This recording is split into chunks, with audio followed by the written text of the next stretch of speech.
দুপুরের মধ্যেই দেশের কয়েকটি অঞ্চলে দমকা হাওয়া ও বজ্রবৃষ্টির আশঙ্কা জানিয়েছে বাংলাদেশ আবহাওয়া অধিদপ্তর। সংশ্লিষ্ট এলাকাগুলোতে ঘণ্টায় ৪৫ থেকে ৬০ কিলোমিটার বেগে ঝোড়ো হাওয়া বয়ে যেতে পারে। একই সঙ্গে থাকতে পারে বৃষ্টি কিংবা বজ্রসহ বৃষ্টি।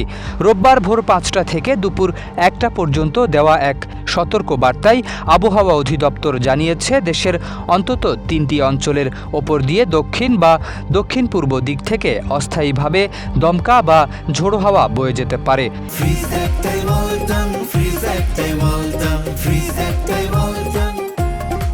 এসব অঞ্চলের মধ্যে রয়েছে রংপুর, ময়মনসিংহ ও সিলেট। পূর্বাভাসে আরও বলা হয়েছে, এসব এলাকায় ঘণ্টায় ৪৫ থেকে ৬০ কিলোমিটার বেগে ঝোড়ো হাওয়া প্রবাহিত হওয়ার পাশাপাশি বৃষ্টি বা বজ্রসহ বৃষ্টির সম্ভাবনা রয়েছে। এমন পরিস্থিতিতে সংশ্লিষ্ট এলাকার নদীবন্দরগুলোকে ১ নম্বর নৌ হুঁশিয়ারি সংকেত দেখাতে বলা হয়েছে। নদীপথে চলাচলকারী নৌযানগুলোকে সতর্কতার সঙ্গে চলাচলের নির্দেশনা দেওয়া হয়েছে। হঠাৎ ঝোড়ো হাওয়া ও বজ্রপাতের আশঙ্কায় এসব অঞ্চলের বাসিন্দাদের অপ্রয়োজনীয় বাইরে বের হওয়া ও নৌযাত্রা এড়িয়ে চলার পরামর্শ দিয়েছে সংশ্লিষ্ট কর্তৃপক্ষ।